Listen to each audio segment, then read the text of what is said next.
এক নজরে তেমতি পয়েন্ট।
দর্শক, এই যে একটি দেশাল জাতের ষাঁড় গরু, সিংমাতা ভালো, একটু বয়স হয়ে গেছে। এটা খামারের জন্য যথেষ্ট উপযোগী নয়, তারপরেও আমরা দেখি। ভাইটা আপনার সাইড দাঁত, কত বিক্রি করবেন দাদা? কত বেচবেন?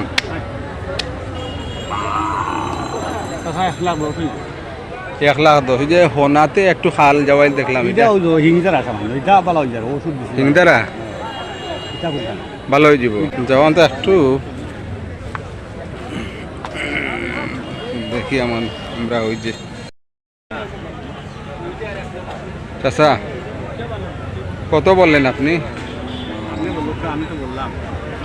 তো যে লম্বা চূড়া বলছেন 1,10,000, এটা হইল নি 70 হবে নি? আমরা 70 বললাম। দর্শক, এই যে আমার সামনে একটি বকনা গরু আছে, সিলেটি ভাষায় আমরা বলি দেখি। তো এটার আসলে লাম্পেক্সিন হয়েছিল, এখন ভালো হয়ে গেছে, কিন্তু সারা সমস্ত গায়ে দাগ দাগ দাগ দাগ, অনেক ক্ষত হয়ে গেছে।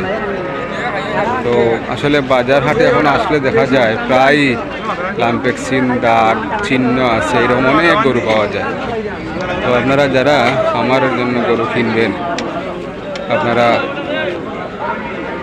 ভ্যাকসিন দিতে ভুলবেন না। আপনারা প্রথমে যে কোনোভাবে ভ্যাকসিন, লাম্পেক্সিনের ভ্যাকসিন, কুড়া রোগের ভ্যাকসিন বা আরও অন্যান্য রোগের, এগুলো আপনারা দিতে ভুলবেন না। গরুকে প্রথমে স্বাস্থ্যগতভাবে আপনারা সতর্কতা অবলম্বন করে একটা ভালো অবস্থায় যাওয়ার চেষ্টা করবেন।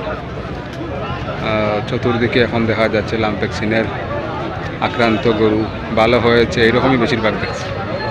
তাই আপনারা একটু অ্যালার্ট থাকবেন, আর এই সময় আসলে একটু বেশি হয়। দর্শক, খামার উপযোগী চমৎকার দেশাল জাতের একটি ষাঁড় গরু, চমৎকার দেশাল জাতের একটি ষাঁড় গরু। এটা আপনার নেই, যাচ্ছে নি? দুইটা। কত বিক্রি করবেন? দাম তো 80।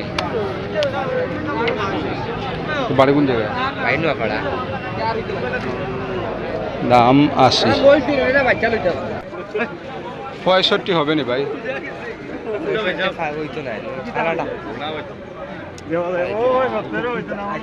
65 বললাম, হবে না।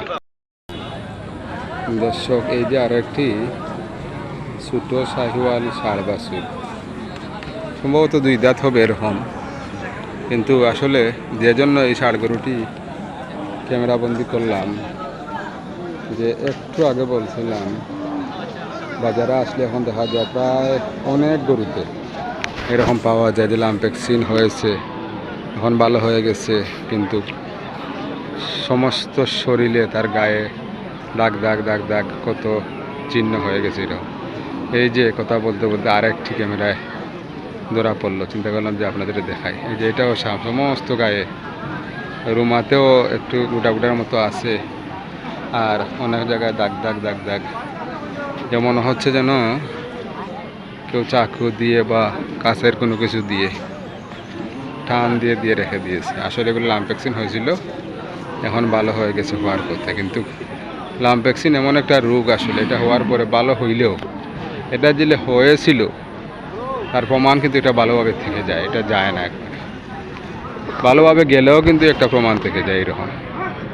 মানে দেখেছি আমরা মানুষের বসন্ত রোগ হইলে যেরকম, তো মানুষের তো বসন্ত রোগ হইলে আবার ডাক্তার এগুলা দীর্ঘদিন পরে আবার বা ভালোভাবে বিভিন্ন ক্রিম টিম এগুলা ব্যবহার করলে ভালো হয়ে যায়। কিন্তু লাম্পেক্সিনটা এমন ডেঞ্জারাস জিনিস, এটা ভালোই প্রমাণ থেকে যায় এটা।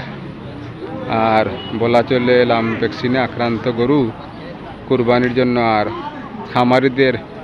খামারের জন্য এটা উপযুক্ত আর থাকে না। কুরবানিতে কাস্টমার এইসব গরু ধরে না এইরকম। তো দর্শক, এই আপনারা যে যেখান থেকে গরু কিনবেন ভালোভাবে দেখে শুনে চেষ্টা করবেন সুস্থ গরু কেনার জন্য। আর আপনারা যারা কুরবানির জন্য কিনবেন আপনারাও ভালোভাবে দেখে কিনবেন, সুস্থ গরু কিনবেন। গরুর মধ্যে রোগ আসেনি না নেই, যে সমস্ত রোগ থাকলে গরু কুরবানির জন্য উপযুক্ত হয় না, এরকম কোনো প্রবলেম আসেনি, আপনারাও দেখে শুনে কিনবেন।